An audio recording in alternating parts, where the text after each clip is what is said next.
My name is Reverend Rachel Harrison, and this is the Recover Your Soul podcast, a spiritual path to a happy and healthy life.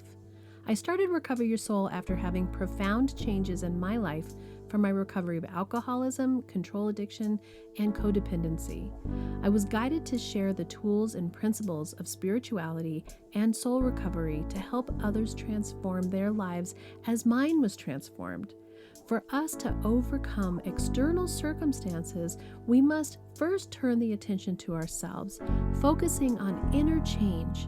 Outer positive results in our lives will follow. As a spiritual coach, I can support you on your path to make real changes that will bring you a life of peace, happiness, connection, and abundance. Visit the website recoveryoursoul.net to book coaching sessions, read the blog, listen to some of my original music, and subscribe to receive email updates. I think of Recover Your Soul as a community. Follow us on social media and join the private Facebook group to support each other and connect. For an extra episode each week and to support this podcast, become a Patreon member or subscribe on Apple Podcasts. Together, we can do the work that will recover your soul. This episode is an interview with my son, Bodhi. I know you've heard lots about him if you've listened to the podcast before. And if you're new to the podcast, this is my youngest son. He's 23 years old.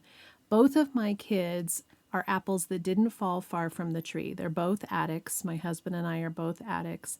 And Bodhi was in town from California for a couple days, so he sat down with me.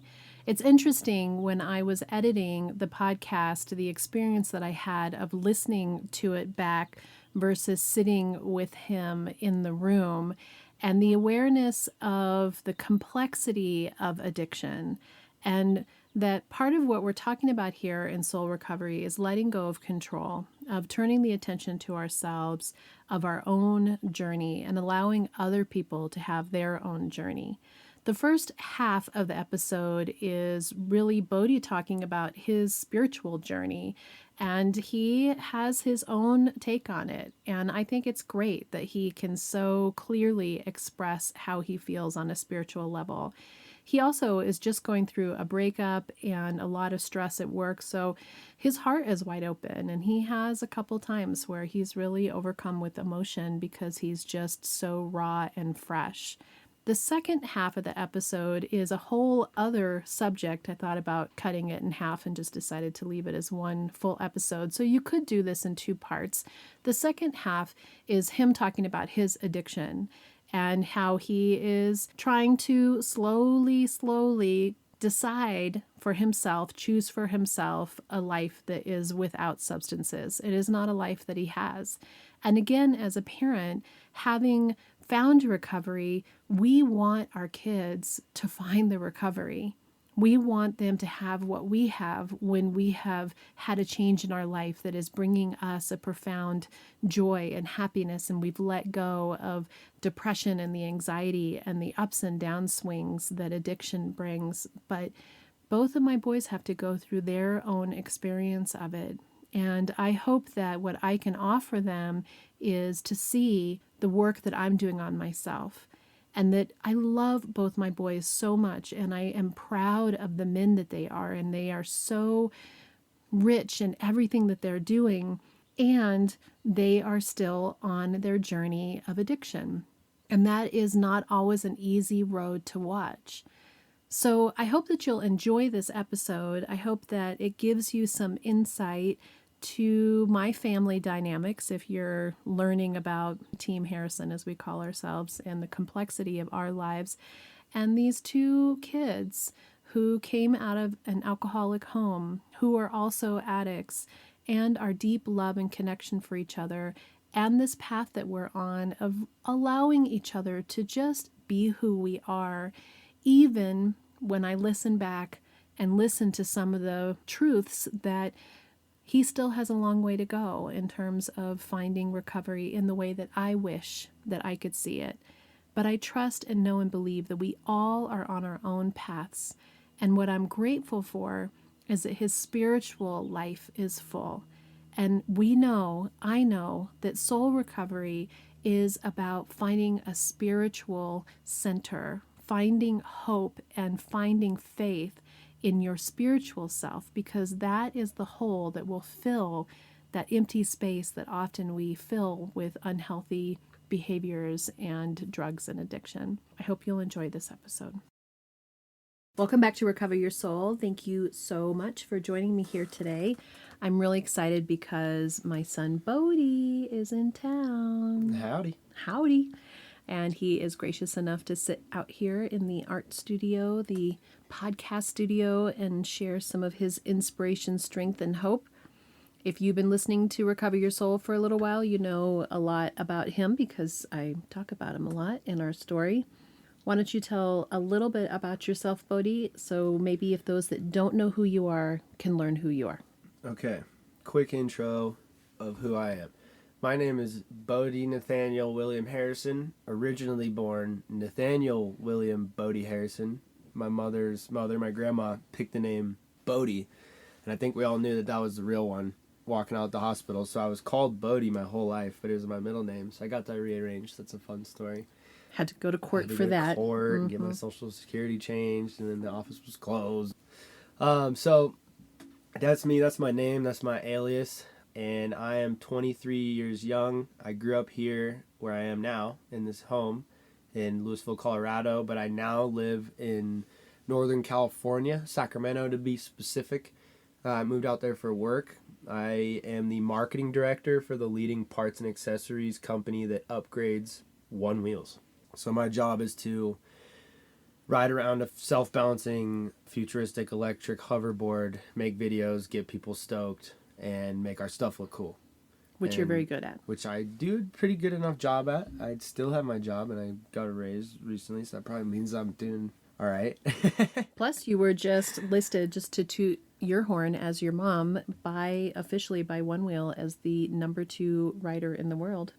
Yeah, according to their race rankings for this year. Not rider, racer. Racer. #2 racer in their league this year. Yeah, which I guess, whatever, that's cool. I want to film racing more than actually race anyways, but we're getting stuck on one thing. I grew up here in Colorado. Basically, all I ever wanted to do was skate, go skateboarding, hang out with my friends, and flirt with girls. And then, I grew up hanging out with mom and dad a lot, spending a lot of time around them. I'm very thankful for, our family, our connection, all the stuff we did together. We went on adventures, went on surf trips, went shredding. And then high school came around. I was got interested in cameras and photography from my buddy Tanner Barkin, who was a childhood friend. Yep. And then in high school, I took a film photography class because he took that class and he took a picture of me skateboarding, and I really wanted to take those pictures for my friends of them and give them to them. So I took the film photography class, completely fell in love with photography and cameras and capturing moments and composition and contrast and color balance, and I just totally dove in. So then mixed those together, cameras and shredding, went to college under the ski and snowboard business program at Colorado Mountain College in Steamboat Springs, and experienced that, had a good time. I coached snowboarding. I was the leader for the middle school program at the local skate church and the local church. And I was an RA, so it allowed me to be able to be a freelancer my second year of college. First and second year. First year was a little trickier. Second year, I got my rent and my food paid for by being an RA, so I was able to be a freelancer. So then that all concocted together.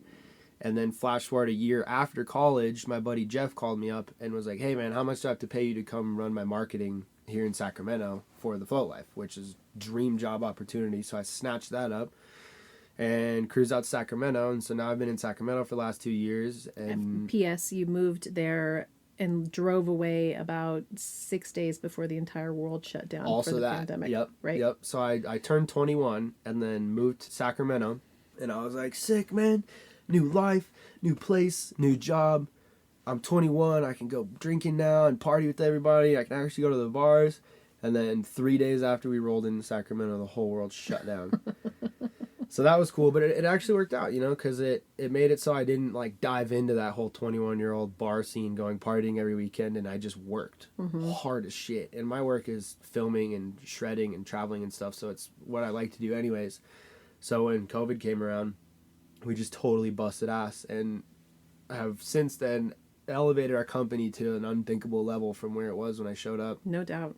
And have since then created kind of a lifestyle where every weekend I'm going somewhere different to go ride with people and hang out with people and make videos. And so kind of like at this point in my life, who I am and what I do is I just travel around and create beauty and tell people about Jesus and his story. And it makes me cry right now because we had a very spiritual weekend in Arkansas like 2 weeks ago at this place called the Great Passion Play, where there's a massive statue of Jesus. I'm sorry, listeners, I'm just like my mom. I cry all the time. There's this massive statue of Jesus. It's like 50 feet tall. You can look it up. It's called the Great Passion Play. And it's so cool because I've just been kind of plugged in to this niche in this community. And I have this level of respect with everybody and this understanding of Jesus' message. And I've been able to tell people about it. It's been intense. That's why I'm crying. It's like 2 weeks ago, like 2 people very close to me were able to I was able to help them wrap their minds around the story of Jesus and the gospel and like what my interpretation of it. What I love about your spirituality, and we'll talk more about this because I'd love to dig deeper into it, which is people who have been listening to the podcast know my story. I was raised Buddhist. My mom is Buddhist. Right. And then I had a fairly traumatic younger experience with my grandmother, who was doing the best that she could with what she felt like was right for her, that she was a born-again Christian and she was concerned for me, but it Wasn't she like Baptist too? I think she was Baptist, but I am actually not sure what she was. But it was fear. She was afraid there was something wrong with me and with how I was being taught. So, but that didn't bring love to me. So I was fairly rejecting of Christianity. And then when I met Dad was a born-again Christian when I met him. And he was going to a fundamental Christian church. And he was the first Christian that I ever met that was curious about Buddhism and didn't want to change me, that didn't want to make me be different. Right. And Jesus' teachings have always been really important to him. When we were going to the Unity Church and you guys were going to the youth program there, and for you found Young Life all on your own with your friends. Yeah, through school. And I remember when you first started going to Young Life, like I was concerned because I'm more metaphysical. Right. You're a little worried I'd get brainwashed a little bit. Right. Shoved in the box. And into the fear part, of it. So it's been fascinating to watch you on this journey, because finding Skate Church, which you can tell them what Skate Church is, finding Skate Church and really having your own spiritual path has been a fundamental piece of who you are, which is a thing that I think I'm grateful for that we do in our family, which is let each other find their way. So talk a little bit about that. Yeah, I mean, I agree. I'm super thankful for that, because, I think that's the problem with, I'm air quoting right now, religion, is it's so rigid. And I've had the opportunity to grow up Unitarian, I guess is what they call it. No, Unity? Unity's different than Unitarian. Oh, okay. So I grew up in the Unity Church, where, from what my understanding was, is it's just, it's the church of spirituality, essentially. And then, so I was able to grow up very open-minded, not like, hey, this is this is that, this is what you need to do, this is what you need to believe, that you're sinning if you're doing this, like, blah, blah, blah. Like, there was none of that. It was all just, Almighty, pay me home, namaste, peace be with you, like, very just loving and spiritual and very open, which is where I am now at again now, which is really cool because I was raised that way. And then trying to figure out my own path, I jumped into Christianity because I could feel the truth there. I could feel that there was some truth, but I could also feel that there was some untruth, which is what keeps everybody away. And so I think my interpretation through getting into Skate Church and reading the Bible and really trying to wrap my head around what Jesus came and tried to teach and what, the whole story of all that is and what are they trying to say, and I've been able to kind of create my own interpretation of it, and from what I understand, like, there's been, in my eyes, there's the organization that translated the Bible was not exactly stand-up folk. Supposedly, from a book I read, it was one of the most corrupt organizations to ever exist. And you kind of just have to expect humans to just do shitty stuff because that's just what we are. We're stuck in the mind. We're trying to control everything and make it the way we think it should be. And a lot of people have, I think, used religion for that in the past. And so I read the Bible with a very open mind, and I go into biblical discussion and theological discussion with a very open mind. And I think just through the years of doing that and seeing all the similarities in all the religions and all the teachings and all the stuff, I've been able to kind of form this interpretation that I have, which is a realization that we are all one part of the whole. And it says that in the Bible. It says we're all part of one body. Mm-hmm. We're all fully, deeply, and unconditionally loved by the energy that gives all things power. There is nothing we could do to separate ourselves from God. There's nothing we could say or do that would make God hate us or disrespect us or not love us. And that God's not some dude in the clouds. Like, God is all things, and it's all about just love and creativity and connection. Jesus taught to love unconditionally, to forgive endlessly. He hung out with the prostitutes. He hung out with the tax collectors.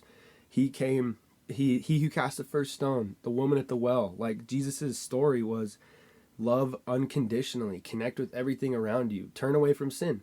Don't do things that you know are bad for you. And that's the hardest one for all of us, and that's the one that we'll all have to work on forever. And I think people have been caught up with like the whole sin thing and the religion thing and the Jesus stuff, and people, it's just really hard for a lot of people to wrap their heads around it or even just like dive in and give it a chance. And so I'm really so happy that I was able to grow up in the Unity Church as your guys' child, and then go into the world and be put into Skate Church and into the church and be able to learn about that side of things, and then form my own beautiful interpretation of it, and along the way learn to use my words. And now I just get to travel all over the world and tell people that message, and it's so cool. And I'm so incredibly thankful for my job and my opportunity. And I was just talking to you and Dad earlier today. I was like, I'm me because of you guys. Like, I'm a creative shredder, a spiritual creative shredder. Like, that's what you guys are. You guys raised me to be me. But then you guys are like, well, yeah, but you got to take the credit, you know. And you did the work. And there is that. Like, I've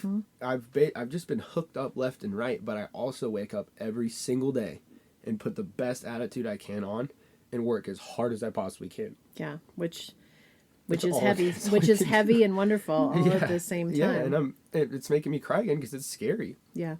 You know, life is big, and it's scary, and it's confusing, and everybody's lost and in pain, and there's no big like whiteboard on the sky that we can just like get the answers. Right.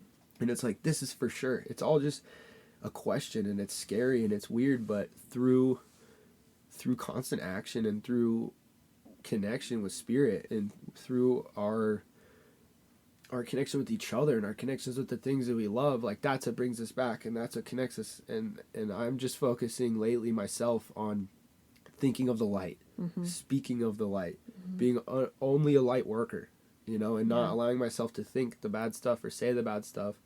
And that's just completely shifting my overall paradigm, you know. And it's been beautiful because, you know, people look, I can come off as this spiritual shredder, awesome, inspirational guy, and that's who I want to be, and that's who I try to be. But I also am an addicted, broken, traumatized human being. You know, I'm very flawed, and I'm just figuring it out. But, you know, I have hard days and I have good days, but my best days are the days that I wake up, I don't look at my phone, I meditate, I breathe, I pray, and I go about my day just presently in that moment with gratitude and stoke and love. And like, what happens in front of me and what happens inside of me is just pure love and light, just heaven. That day would be heaven.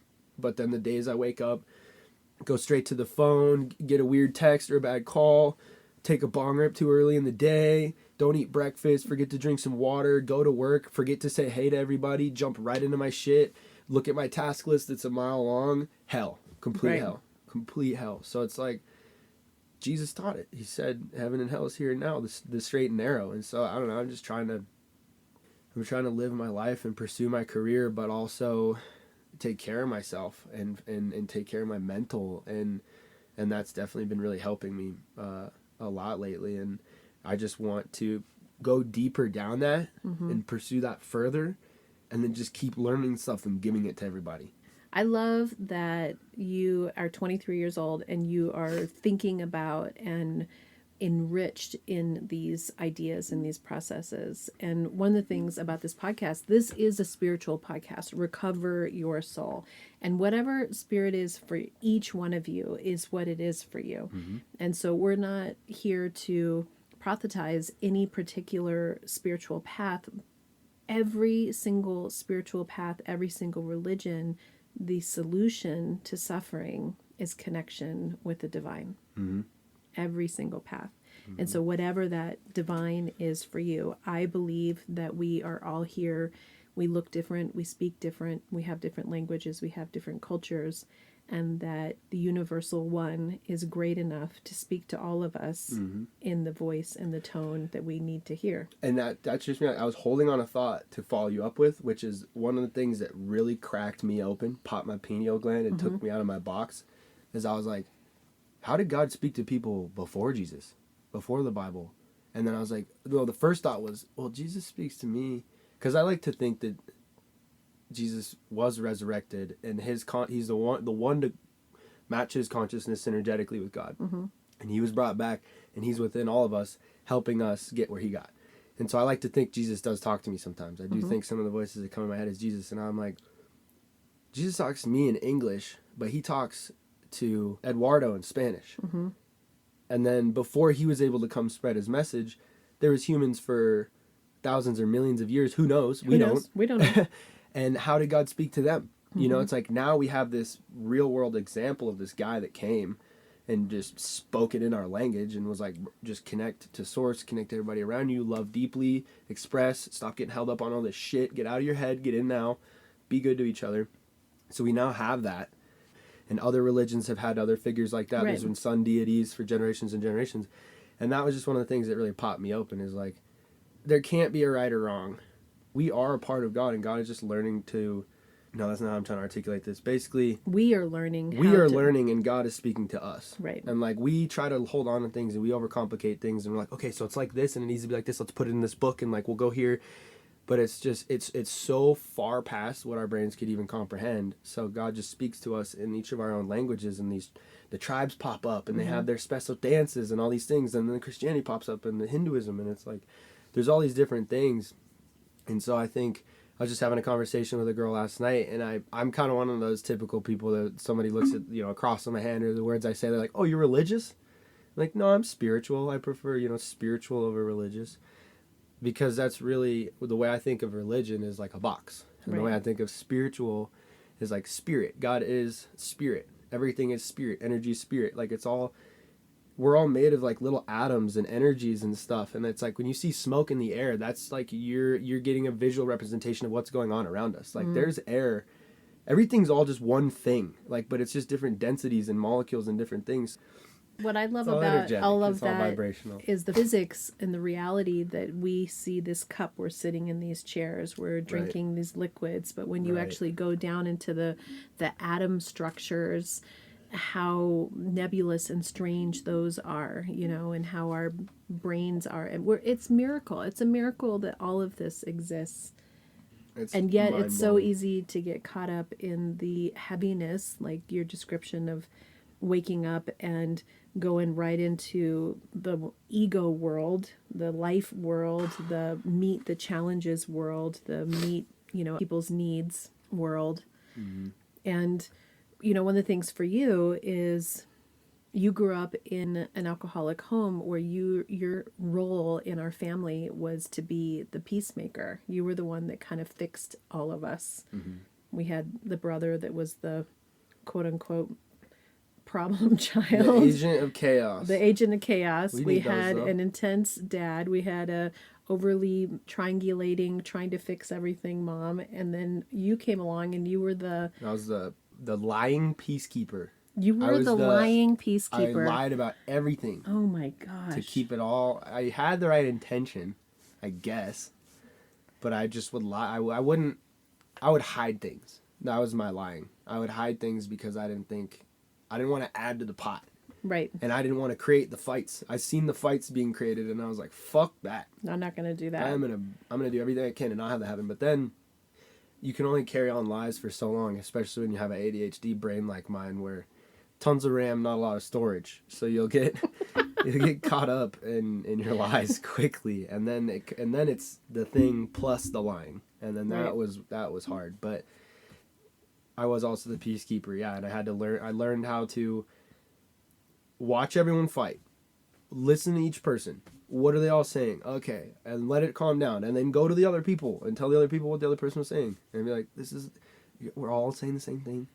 We're just saying it differently. This is where he's coming from. This is where she's coming from. You hear him? Let's come together. Let's all sit down. Let's talk. And like, that was hard, and for a time it was a trauma, and it caused me to let people walk all over me. I wouldn't stand up for myself because I did it in the home and I did it in life. I don't want to do or say anything that would hurt people or make people feel bad or add stress to their life, you know?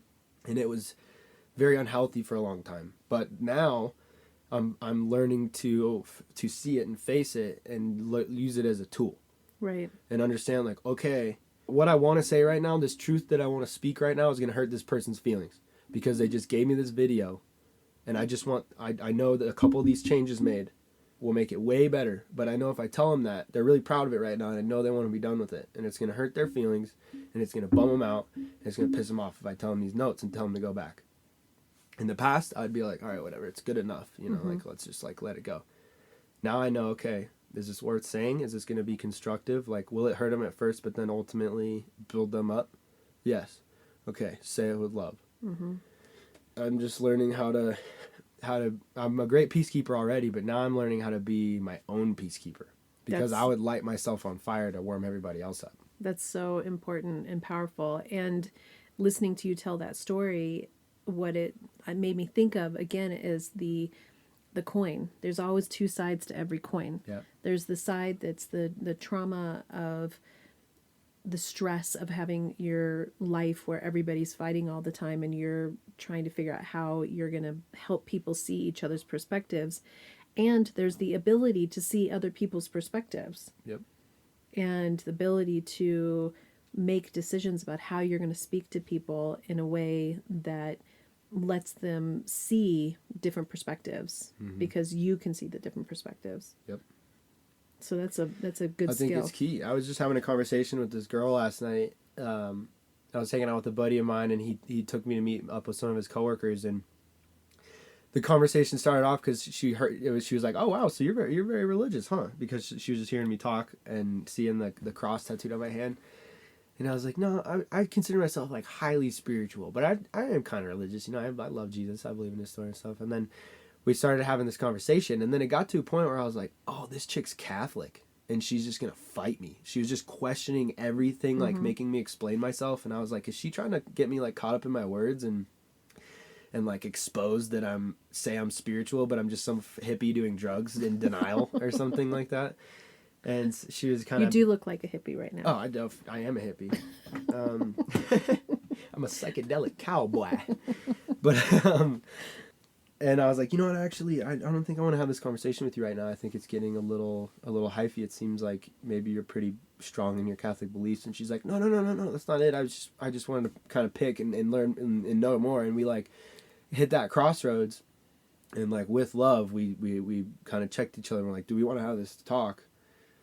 Can we meet on the level ground and talk to each other? And then we jumped right back in the conversation, ended up having a great conversation. And then it ended with her talking about how she's in poli-sci and law, and how communication is so important. And the most important part of communication is being able to have your opinions and somebody else have their opinions, and be able to not say you're wrong, I'm right. Right. And be able to come to an understanding between the two and make decisions together.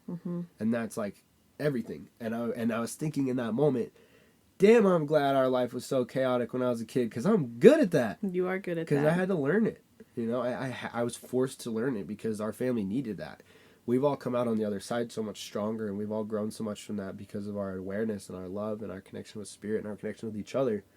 But in it, you know, it was chaos. It was tough. It was hard. It was tough. When people tell their, like, childhood trauma stories, that's mine. And I'm like, yeah, man, my family was always fighting, and, you know, blah, blah, blah. And then now it's like, I don't tell that like that anymore. It's like... What do you say now? I say that I just had the most awesome communications training growing up. That's hysterical. I had the most awesome communications training. Yeah, man. It's all about I perspective. was a part of though. a group of humans trying to figure it out, and I was Mhm. lucky to have an awareness at a young age and just start studying. I don't know. That's like the best way to put it. I just feel like You've always been an experiential learner. You know, you're here in the house. We've been here for one day, and reminds me so much of your growing up here because you've got YouTube on, I'm sitting there and learning. you're learning something, and you had YouTube on, and we're learning something. You said you went to University of YouTube because you were always wanting to learn something. I have to be learning. Like, I can't stand sitting around. Like, even meditating is learning. That's some sitting around I love to do because that's training my mind, connecting with myself, further distinguishing my mind from my spirit. Like, that's good. But when it comes to, like, I cannot just sit around and, like, you know, just smoke weed and play video games and just sit around and scroll on my phone for like hours and hours and hours. Like, sometimes I end up doing it because I'm so exhausted from working so hard. It's like, okay, I have to force myself to take a day. But even when I'm in that day and in that moment, there's a little thing in the back of my head that's like, you know, you could be doing something. You could at least be watching. Like, that's almost why I almost always have videos on. Is like, if I don't have the energy or the time to actually commit to a whole project or work on something, let's learn some. You know, like, let's make good use of our time. You are so your dad's son. He's always wanting to be pushing himself to excel more, which is interesting because I think that it's again on the sides of the coin. Go ahead. You had just had an epiphany. A thought. Okay, so I think it's because we're here to evolve our spirit, right?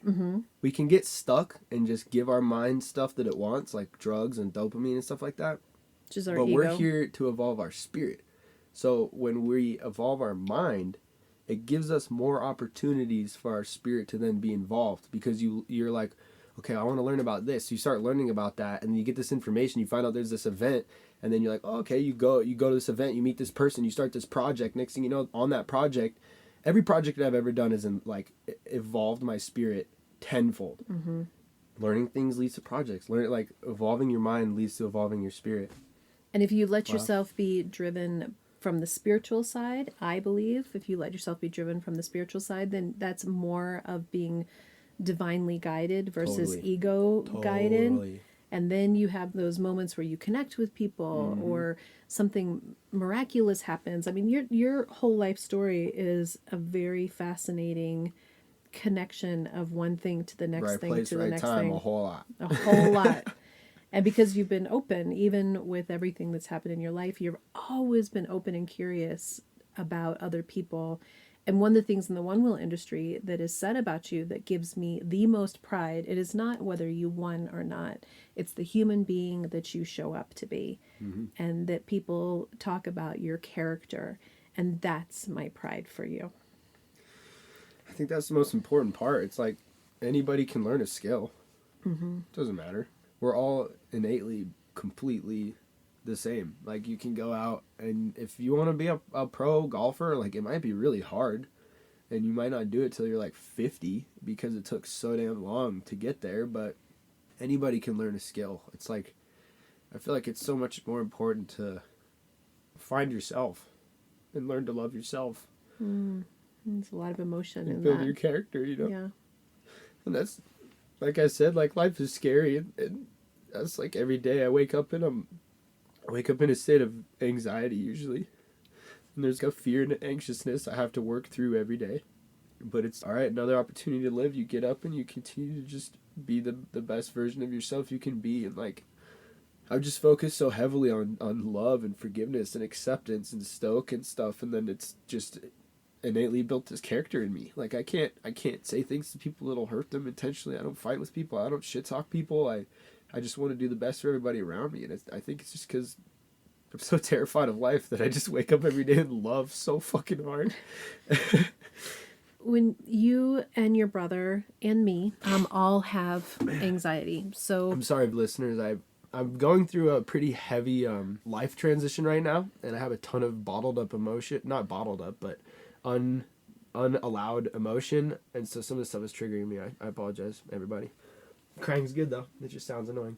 never apologize for having an open heart. Yeah, Never apologize for having an open heart.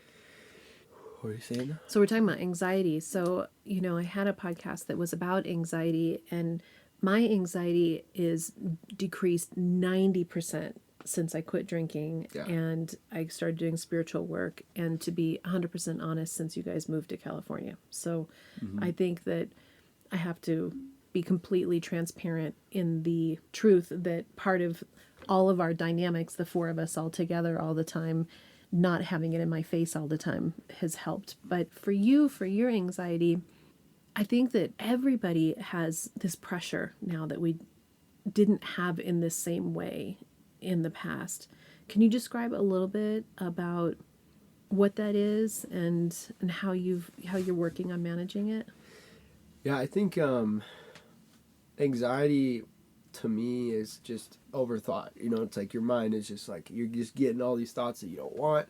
And at my gnarliest, like, I had the last 2 years was the most intense season of anxiety of my entire life. Because it was work. Because it was work and personal, and I didn't know where my anxiety was coming from. And it was gnarly. It was because of the transitional process of me going from a kid to an adult, and like going through moving away from home and finding my own and settling into my job and finding my confidence and my friends. And it was really gnarly, and it was just, it was perpetuated definitely by my drinking, my alcoholism, and my smoking, because I feel like, anxiety and depression is a problem of the mind, and it's like a thread that needs to be followed and untied. It's kind of how I feel. Mm-hmm. And when we get to these points on the thread that are really hard, and you have to, like, there's certain things you have to just like face almost and walk through and acknowledge and allow your spirit to process. But we get to that crossroads, and it's stressful and it's hard, and it's like, fuck, man, I just want to drink. I just want to drink, smoke a little something. And the drinking just made me forget that it was going on, right? And that's what it does, and that's the beauty of it for some people. But then you get to the next day, it didn't go anywhere. And then anything that happens after that just adds to it. And you feel exhausted and depleted and tired. And we all know the effects of alcohol. It's like that temporary help for furthering down the hole. And it's weird because, like I had mentioned, I'm going through something like kind of personal drama life with friends and girls and all that stuff. And partying was a big part of that. Partying was a huge part of that. And the drinking, it never helped, and it always made it so much worse. And lately, that whole thing has gone down, and it's brought an awareness to me that made me be like, I'm putting my eggs in the wrong baskets. Like, I need to be fully focused on God and fully focused on taking care of myself and my spirit, because I'm trying to do all these things and I just feel bad and I'm scared and I'm tired and my body hurts. And so as soon as I started focusing on meditation and journaling and truly working on being mindful through the day and caring for my spirit and caring for God and connecting and just going like super hard for that, my alcohol appetite is just like gone. Like, I don't even want to drink anymore, because when I drink, I feel it separate my mind from my spirit. Mm-hmm. And that's what they say. They said in like ancient alchemy, is that drinking alcohol separates the spirit from the mind. Mm. And that's why when we get wasted, we say mean stuff, and we do dumb stuff, and we hit people and hurt people, because it's just our mind trying to operate. And our mind cannot operate without God. Like, we cannot operate without love, because we'll just hit each other and hurt each other and hurt ourselves and think bad stuff. It's like you get deep enough into the alcohol and the spirit's gone. You're just your mind. Yeah. Like, God's not there to help you anymore. And all you want is more of that. All you want is more of that, because that's it. That's the source now. It's a demon. Exactly. And so, I don't know, and then for you smoking pot, because you still smoke pot. I still smoke pot. And so what does that do for you, and where is that feel for you right now? Well, everything affects everybody differently. So that being said, alcohol may affect other people differently. For me, weed does two things. It makes me tired and slightly demotivated and just kind of sleepy.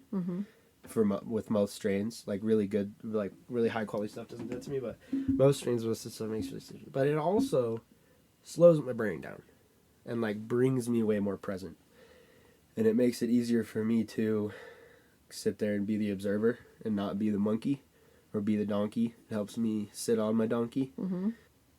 because it just, like just like slows everything down. And my brain almost feels like there's like 3 engines running at once, just shooting information at me. And sometimes I can take like a fidget or music or a video, and it occupies one of them or 2 of them, and I'm able to kind of focus the other one. But for the most part, like a lot of times my brain is just like, it's jumbling stuff around, and it's processing spiritual stuff, but it's also processing work stuff, but it's also observing things around me. And it's just like, can be so overwhelming, and I can't focus on things, and I can't pay attention to people. It's ADHD. It's hyperactive. You're super ADHD. Yeah, and it's just gnarly. I'll make it through a whole day and barely get anything done. But when I smoke, it slows it all down. And it just makes it so I can go like one thing to the next and just hear one of them, just focus on one of them and be like, okay, and listen to it and like talk to it. And how is it not benefiting you? So it's one of those things that well, that's what I said, it makes me tired and demotivated and sleepy and stuff. And so I've had this realization that drugs are signposts, like they're to show me where my brain can get, and then through spirituality, through spiritual alchemy, through vibrational mind change, mind state change, renewing my mind, practicing all that stuff, I can get to those states on my own, or close to those states, get to the parts of those states that I should be getting to. Screw alcohol, I don't need it. I can get there on my own now. What does alcohol do for you? It loosens you up. You don't think as hard about everything around you. You're able to kind of jive and dance and chat with people and be a little more fearless. Fuck that. Don't need the drinks for that anymore. Done. Nicotine, what does that do? It focuses you. It sharpens up your mind. It gives you something to like fiddle with, and it gives you a break away from your work. I can do all that without that. Screw it. Don't need it anymore. Weed, it calms me down, it centers me, it brings me into the moment, it makes me feel really good. I know I don't need it for that, and I know within the next year or two I can for sure get to a place where I can get there on my own. And so now I'm on this journey right now of like knowing that through spiritual alchemy and through spiritual practice, I can get all those mind states, or like get towards those mind states without all the drugs. So my goal is to just rely on water and food and God and spirituality. Just by going one by one and getting rid of the substances, because anything you do it enough and it loses its magic, it loses its effect. You either have to take breaks from it or stop it entirely and go to something else. It's like we start putting stuff in our body will build a tolerance to it eventually, and then that'll just and be it becomes the now. Solution. It was the solution for a minute, and then it quits being the solution. I've got a buddy right now that's using cocaine to just stay on his flat line. Oh, so scary. Yeah, it's tough. It's easy to find that one drug where you're like, oh, I like this. I like feeling this way. And that's how I get there? Okay. I'm going to just keep calling this guy. So you're a high energy human being, and you're a young person. Having people who might have kids who are in the same boat as me, I didn't get sober till I was 48 years old. So for me, I have this recognition that it's ridiculous for me to be wanting for you guys as young people what I have found for myself in my middle life. And yet I'm grateful that neither one of you have completely gone off the rails, and you could. Yeah, still possible. And both of you are doing your lives on your own. You're fully self-supporting through your own contributions. You're making your own mistakes. You fall down, you get back up, you're learning. As a young person out there looking at friends who are out there partying their asses off, what do you say to other parents? What do you say to people who are worried? Because for me, I listen to these conversations with you, and I trust that you're going to make good choices down the road. But I also know that you are an addict, and it is not going to be an easy path, nor something that you're going to be able to just flip a switch and never look back. Right. Yeah, I think for me, the awareness I found is that, like, I think, 20 till your 20s and your 30s, drinking is and can be a good thing with its intended use, which is somebody has a birthday, or it's New Year's, or it's the grand opening, or there's a film release. Yeah, it's not necessarily bad to like. No, let's to have drink. a couple drinks. Let's let loose. If it's time to fucking party and you want to like let go and bump the music and rock your head around all night, I think that's fantastic. But I think when that becomes your only source of fulfillment, or one of your main ones, and that becomes every Friday, every Saturday, sometimes on Tuesdays, maybe even Thursday, that's when it becomes a problem, because the magic of that moment goes away. Then that's just your thing. Like, think about it like a tennis player. And that's the thing is, like, parents, I think people get worried, which for some people there is very necessary worry. But I think a lot of parents get worried about their kids. They're like, all they're doing is just going out and hanging out and drinking. It's like, yeah, that's what most 20 or 30-year-olds do. So that's kind of one of the only things there is to do. Obviously, there's like tons of people doing tons of fun stuff all the time. But for a lot of people, like that's their source of fun. That's their thing. That's for me. My going skateboarding is somebody linking up with their homies, grabbing a box of beers and a bottle, and going and partying somewhere. Like it is a thing to do, but then it becomes the center. It becomes the focus. Addiction is the narrowing of the things that bring you joy, right? And so, I think what I would suggest is to create an example and an awareness of moderation, right? Because like that's what I'm learning is moderation is everything. I talked to a doctor and I'm like, Red Bull's bad for you, right? And they're like, well, no, it's bad for you if you drink it every day. But if you have one every now and then, I could say confidently it's not bad for you. And I'm like, what? It's just all about moderation. Like for me, I've lost my appetite for alcohol, but if I'm gonna, but you're not quote unquote sober. Right. If it's New Year's Eve and it's time to turn up, let's turn up, But I'm not getting to the end of my day stressed, going for the beer. I'm getting to the end of the day stressed, sitting down and breathing and going outside and going for a 1-wheel ride. And so I think for the people growing up my age, I think the thing that's so important is work-play balance. Work-play balance. Work-play balance. And like if there's parents listening, use me an example for your kids. Like, look at Bodhi. He travels, he parties all the time, but he also works his ass off. And it's like if you're just partying and not working or pushing towards your path, then it can become unhealthy. But I think if you can help your kids find their purpose and their path, their passion, not a super stable life, like something that fulfills them and brings them joy. And if they're able to have that passion and work towards it and then also have the partying, that's where it maybe can have a healthy balance. And we talk about this all the time. When we're addicts, it's like the ultimate dream is finding that balance. And I don't know if we ever fully will. But just having an awareness and a desire to try to lean towards that direction. And that's what's happened with me is like I've been leaning this way since I was 19. I knew I was like, I don't want to be stuck to the drugs. I don't want to be like a party. Well, you got a DUI when you were I got a DUI in college too, and so it's taken me a long time just with awareness and intention and stuff to get where I'm at, and nobody forced me there.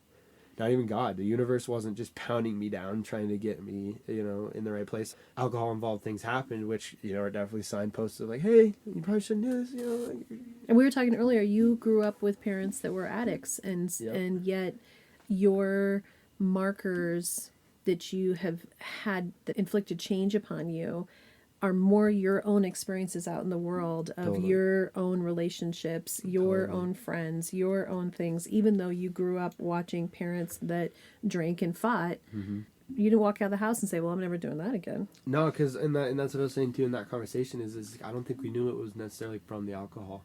I think we had to experience alcoholism in our own mind and body and spirit to realize that's where a lot of that came from. Right. And I didn't realize that until I had my alcoholism fuck my life up. Right. And I was like, oh. That's what that is. That's what that was. So it's good, man. So I to answer the question, I think having an awareness of moderation and a want for discipline in that sense is super key, because then that makes it so when you do party, when you do have those times, it doesn't have to be super infrequent, but when you do have those times, they're better, they're more special. And then aside from that, you're also pursuing this truly fulfilling thing.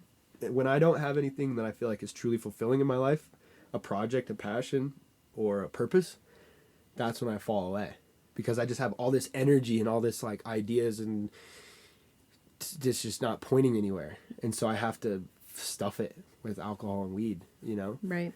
And as I'm just pursuing peace and pursuing presence and pursuing clarity and pursuing God, all the stuff I don't need is just falling away, and my life is just like simplifying, and my mind is just like clearing, and I'm just like letting go of a lot of stuff. I've done it in this podcast a few times. My little cry sessions. Thank you for hanging with me, y'all. But yeah, it's a wild journey, isn't it? As your parent, to watch you guys go through this and to be in a healthier place myself, where I think I'm better than I used to be at just letting you have your experience and not immediately trying to jump in with all of my bazillion suggestions or what you should or shouldn't do.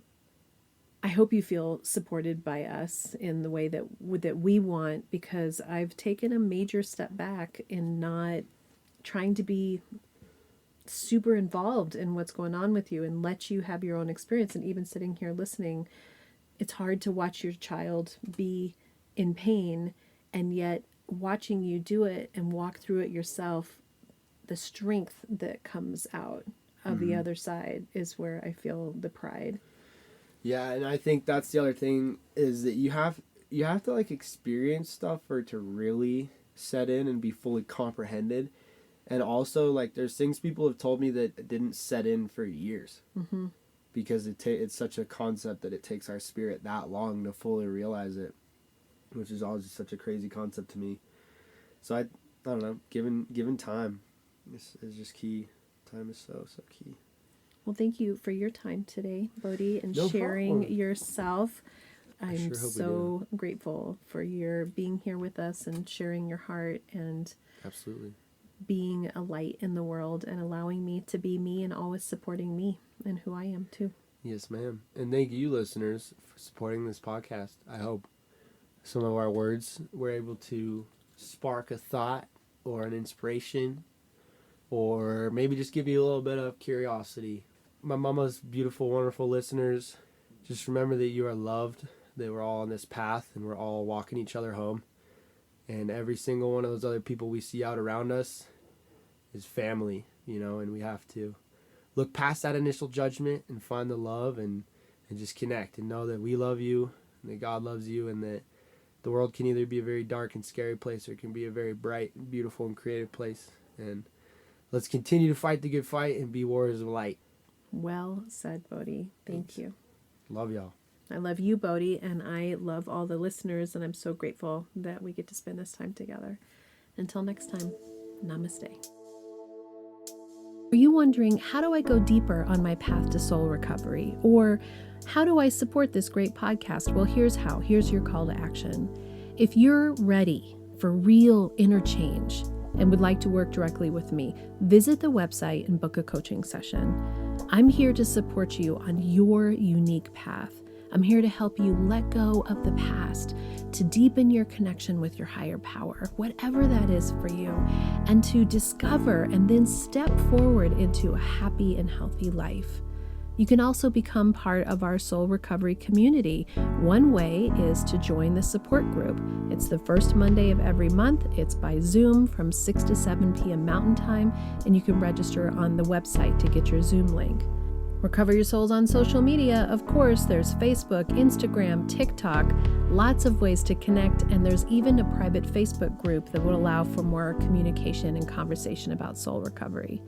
There is also an extra bonus episode every Friday if you are an Apple Podcast subscriber or Patreon member. I'd also love all of the listeners to subscribe on the website so that I can keep you informed on what's going on with the podcast, the community, with me, and anything that's up and coming and new and great about soul recovery. Also, if you just take a little bit of time to give me 5 stars, a quick review, and to share the podcast with your friends and family, we're helping even more people to have soul recovery in their lives. If this podcast is providing you spiritual nourishment and inspiration, thank you for going to the website and pushing the donate button, whatever donation feels right to you. This means so much to me because I have this enormous mission of sharing soul recovery with the world, and your donations, your bookings, your subscriptions, your being part of this community is helping that to happen. Together, we can do the work that will recover your soul.